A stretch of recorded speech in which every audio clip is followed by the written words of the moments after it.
From KCRW, this is Here Be Monsters. And this is our last episode of Season 7. But we'll be back soon, and we have a couple of things going on during the break. I'll tell you more about that after the show.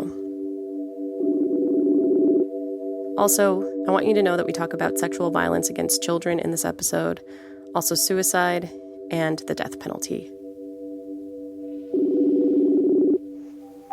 Hello? Hi. Hi. Why don't we start? Can I have you introduce yourself? My name is Becky Price. I was the one that got the booklet from Westley Allan Dodd. AP Wire, January 1st, 1993. Killer writes girl on how to foil molesters. Child killer Westley Allan Dodd, scheduled to be hanged Tuesday in Washington State, sent a 6-year-old girl a booklet he wrote on how to avoid child molesters, the child's grandmother says. The 9-page booklet arrived in November for the granddaughter of Sandra Clemens. Clemens has exchanged letters regularly with Dodd. Clemens, 48, helped her granddaughter, Becky, read the booklet. She said, quote, "Becky was happy to get the book. She was excited. She was proud of it." The booklet's hand-printed text begins, quote, "My name is Wes, but since you don't really know me, I am a stranger to you. I am the kind of stranger you should stay away from." It was a purple construction paper tied with pink ribbon and a pretty bow. It had about, I'd say like 10 pages in it, I believe. And then everything was handwritten and hand-drawn in the book. The booklet was called When You Meet a Stranger.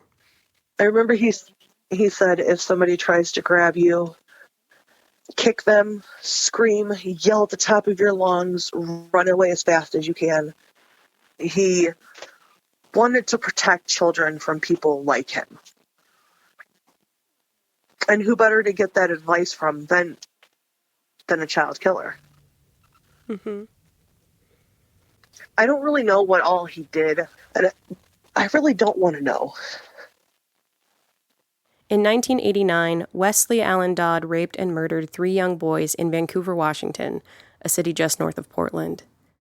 The boys were brothers Cole and William Neer, ages 11 and 10, and 4-year-old Lee Iseli. The police caught Westley a few weeks later at a movie theater where he had tried to abduct another child. He quickly confessed to the 3 murders and pled guilty. Prosecutors wanted the death penalty, even though no one had been executed in Washington since 1963. Death penalty cases are complicated, and they take a lot of time. Often years, sometimes decades. Part of this is because there are a number of appeals built into the process. These appeals are designed to make sure that the courts haven't made any mistakes with the death sentence, checking for things like juror misconduct or incompetent defense lawyers. Sometimes juries take a long time to make a decision, and often anti-death penalty advocacy groups will get involved and try to stop the execution. So the death penalty takes time, a long time. In 1990, Americans spent on average about 8 years on death row before their execution. And that's not what Westley Allan Dodd wanted.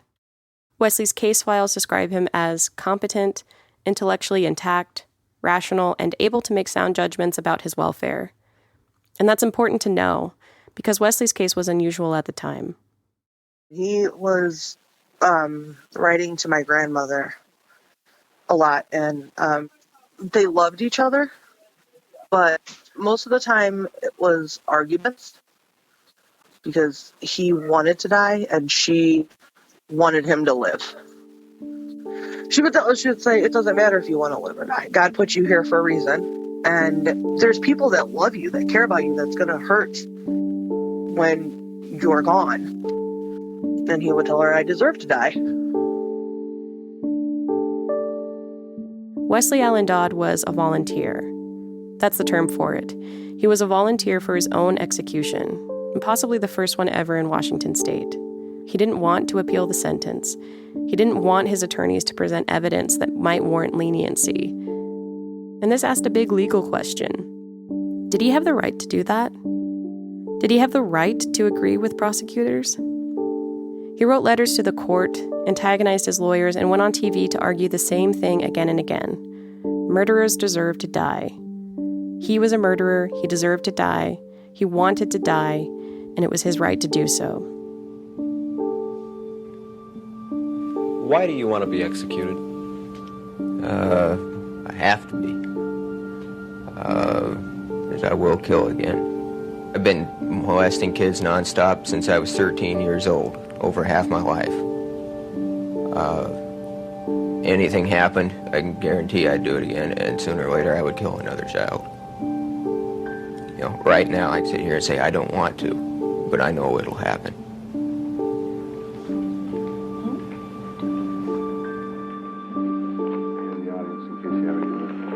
Thank you.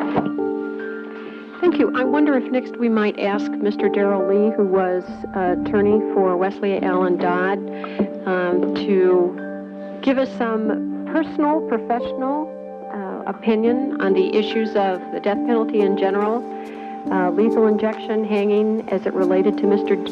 Dodd, your experience with it. A broad forum. I would say that I've been practicing law for about 24 years. I think as a prosecutor in King County, when I was much younger, I actually prosecuted.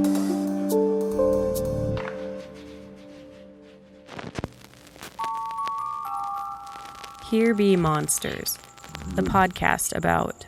The only way I can guarantee I'm not going to hurt anybody else. The podcast about... The unknown.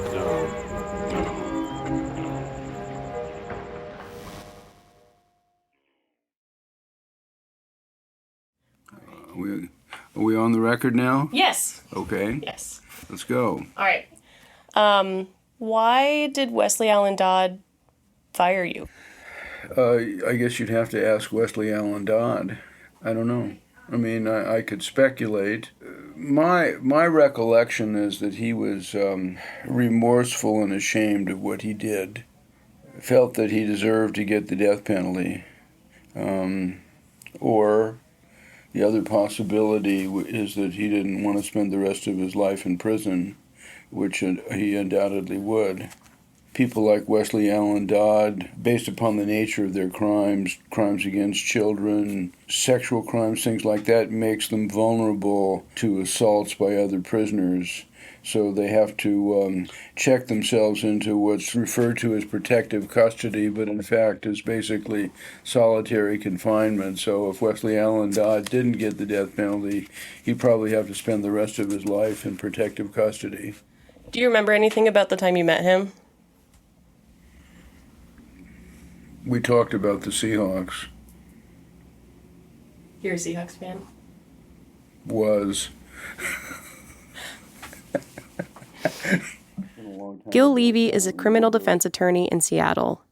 He and another lawyer represented Westley Allan Dodd for a short time. Shortly after we were appointed, we met with the client once. After we met with him, he wrote a letter to the Washington Supreme Court asking to waive his appeal and be executed as quickly as possible. In his letter to the Supreme Court of Washington, Westley wrote, quote, "It is my desire that the appellate procedure be as short as possible and that there be no appeal filed that isn't absolutely required by law," end quote. And then a little further down in the letter he wrote, quote, "I feel my trial was very fair and that the jury made the only decision possible." He underlined the word only for emphasis. He included a note from a social worker to affirm his mental state was sound and that his decision was not coerced. Gil Levy says he was fired because he and his co-counsel didn't support Wesley's decision to waive all of his appeals. No one in Washington had done that before. And Gil told me that the courts didn't know what to do with this. It wasn't anything they'd seen before. And even though Gil had been fired, the court asked him to file an amicus brief, basically a petition to the court, where he argued it didn't matter that Westley agreed with his death sentence. The law is bigger than just him, and the law requires thorough appeals processes. We argued at the time that he didn't have the right to waive his appeal. Why wouldn't he have his right to waive an appeal?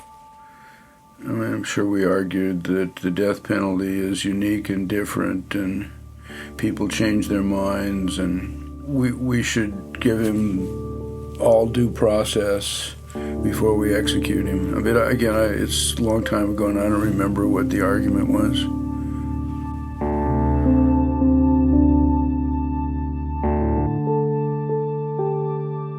The argument between Westley and his former attorneys made its way to the Washington Supreme Court. It was 1992, 3 years after Westley had been arrested. The court appointed Westley a new lawyer, a man named Darrell Lee. Darrell supported Westley's desire to be executed. In a 7-2 decision, the court ruled that Westley did, in fact, have the right to waive his remaining appeals. Westley considered it a victory. And Darrell Lee got interviewed for the newspaper, saying, quote, "He's always been firm in this. He's never wavered, and he's assured me that it is not his intention to change his mind." 3 months later, on January 5th, 1993, the state of Washington hanged Westley Allan Dodd. There was a crowd of about 150 people gathered outside the penitentiary. They cheered when he was pronounced dead a few minutes after midnight. A local newspaper described the mood as jubilant, despite the cold. Anti-death penalty demonstrators were also in the crowd, though they were outnumbered 3-1. And I suppose I do have a unique perspective, since I'm the only person who witnessed the execution, who also spent a couple hours with Mr. Dodd before he died and got close, somewhat knowing of him over the months preceding his execution. This is Westley's lawyer, Darrell Lee, speaking to the Washington legislature a few weeks later about the state's methods of execution. I will give my compliments to Mr. Spalding and his staff. The execution was clean, swift, tasteful as executions can be. It was certainly efficient. It was painless. I can assure you that Mr. Dodd, if that's your concern, felt absolutely no pain. Some people suggest or perceive that hanging is barbaric. Maybe that's a good thing. Maybe it's good for people out in our community to have that additional thought that, you know, if I kill somebody, they're going to put a rope around my neck. Because I suspect, like most of you here, I have very mixed feelings on the death penalty. I would like its use to be as available, but extremely restricted. And if hanging is barbaric, well, let's let the jury think about that. Let's not let them think, well, we're just putting him to sleep. We're doing him a favor.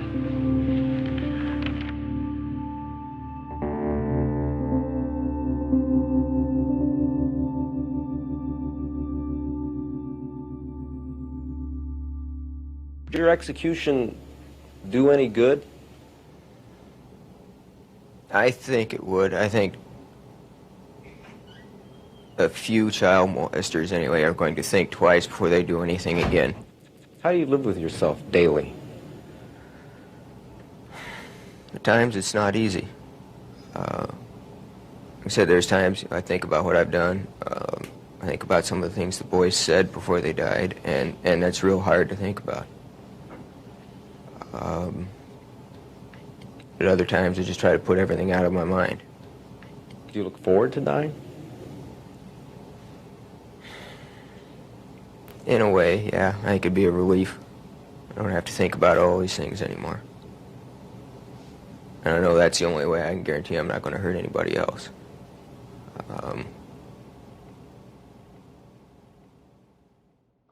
It is not at all unusual, in my experience, for a person facing the death penalty, at least at some point along the way, to say, I just want to give up. But in every case where I've had somebody say that, they've changed their mind later. Jeff Ellis is a defense attorney in Portland. He represents people on death row and does anti-death penalty work. He remembers Westley's case well because he was a young lawyer at the time and was just starting to gravitate toward capital cases. And I guess that what bothers me the most about cases where a lawyer is completely supportive of the individual's desire to be killed by the state. I mean, it's like seeing a jumper on a bridge, except the person isn't a jumper. There's a police officer ready to push the person over the bridge. And the lawyer says, is this really what you want? Yeah, it is. Okay, go ahead and do it. You know, anytime anybody hears someone say, I want to die, I want my life to be ended, that ought to provoke a much more in-depth inquiry and sustained conversation. And the brutalizing effect of the death penalty is oftentimes it skews that and sort of says, well, like if he said he wants it, who are we to stand in the way of it? Yeah, I'm so that all makes a lot of sense to me, and I agree with it. And then even just yesterday, though, working on this story and sort of thinking about, like, okay, so we have this person who committed these unbelievable acts of violence and cruelty, who a lot of the public really supported his death sentence. Obviously, the courts and even some of his attorneys supported his death sentence. So for him to say, look, I've thought about it, and what makes the most sense for me is that we just go get this over with as soon as possible, so that the families can move on, so I can't do this to anyone else again. He even said, maybe this will send a message to other people who are like me, who have these urges, that they might think twice. Wouldn't that be a win-win? If Dodd doesn't want to live, if he doesn't want to live in shame and in fear, if the people he's hurt don't want him to live, that also seems kind of compelling to me. Yeah, well, but why not just do that then for anybody, no matter what crime they've committed or frankly they haven't committed, but who says, look, I'm thinking about doing these things, so kill me before I do them. But he didn't just think about it; he did it. He did those things.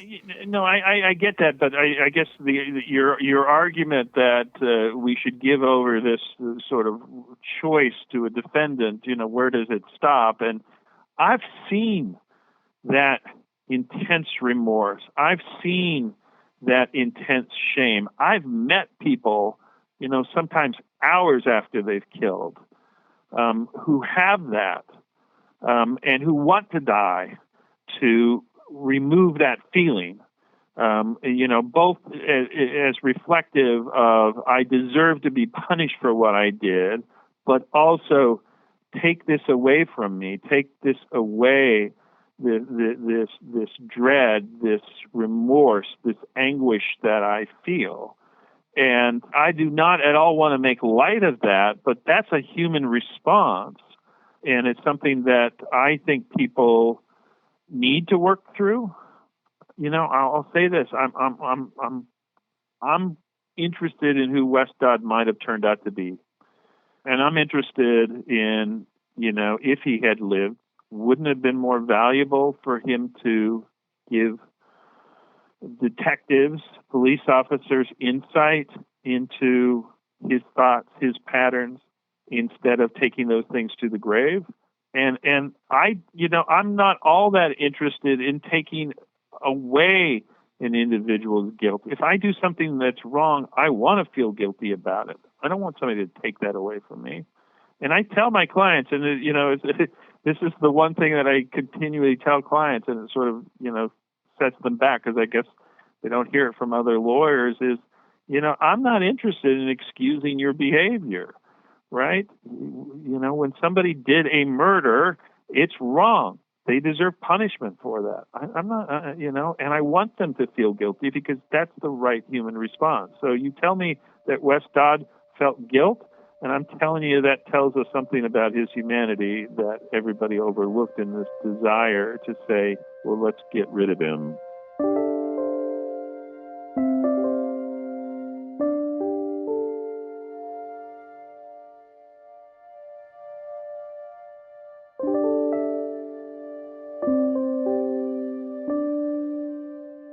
Westley Allan Dodd was one of Washington's last executions. Governor Lee Iseli declared a moratorium on the death penalty in 2014, and 4 years later, the Washington Supreme Court ruled the death penalty unconstitutional. However, the state has a bit of a history of abolishing the death penalty and then bringing it back again later. There were 21 years between Wesley's execution and the moratorium, and in that period, the state successfully executed 4 more inmates. And of those 4, 2 of them followed Wesley's lead and waived their rights to appeal. Gil Levy, Wesley's one-time defense attorney, is glad that there isn't a death penalty in Washington anymore. He doesn't like to think about Wesley's case or his role in it. Remember, he is the one who argued that Wesley didn't have the right to expedite his own execution. I asked him if his views had changed since he made that argument in 1992. I thought about how I was going to answer this question, bearing in mind that I'm against the death penalty, so I don't think anybody should get the death penalty under any circumstances. But if somebody says, look, I don't want to spend the rest of my life in solitary confinement, I don't want to spend the rest of my life in prison. Prisons are terrible places, and they are. I mean, prisons aren't nice. So I think that decision is one that should be respected.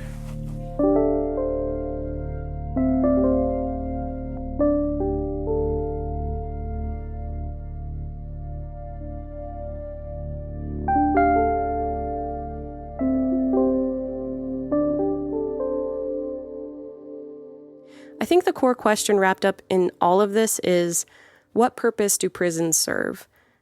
Are they there to remove dangerous people from society? Are they there to rehabilitate criminals?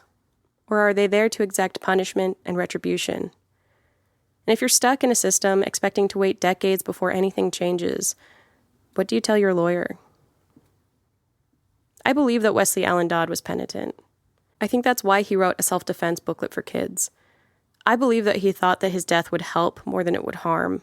But I also think most suicidal people tell themselves the same thing, that the world is better off without them. The thing about death is, there are always people left behind. What about them? She cried for days when he died. She was heartbroken. She stayed in bed and she cried. She would get up and she would go to the bathroom and she'd go right back to bed. It was like she had lost a child.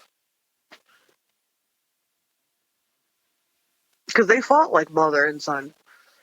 And my grandma's one thing all the time was when people would say, well, he killed somebody, so he has to die, or she killed somebody, so she has to die. And it says an eye for an eye in the Bible. And she'd go, it says an eye for an eye and a tooth for a tooth. She goes, but you know what that does? That just makes the world blind and toothless.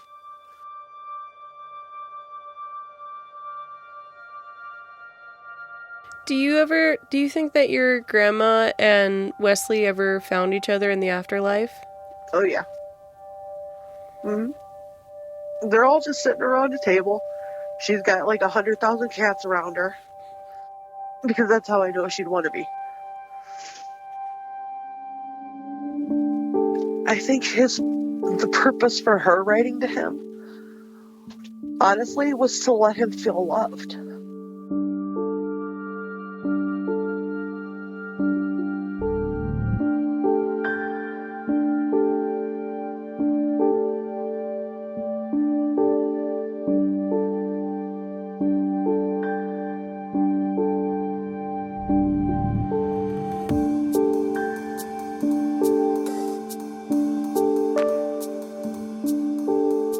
Special thanks to Chelsea Alver at the Clark County Clerk's Office and to Tim Ford for helping with research. You can see portions of Westley Allan Dodd's case, including his handwritten letter to the court, on our website, hbmpodcast.com. Jeff and I first started looking into the story of Westley Allan Dodd while researching a previous episode of the show, episode 60, The Predators of McNeil Island. In that episode, we explored Washington's policy of civil commitment, basically confining sexually violent predators to an island facility indefinitely after they've served their prison sentences. You can find episode 60 in your podcast feed or on our website, which again is hbmpodcast.com.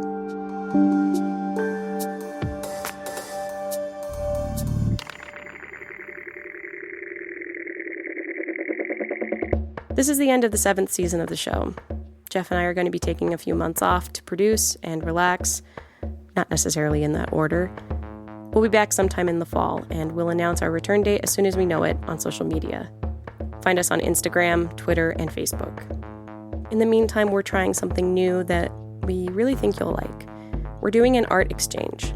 It's kind of like Secret Santa, only it's happening in the summer, and all of the gifts will be original pieces of art. Songs, sculptures, paintings, poems, all kinds of things.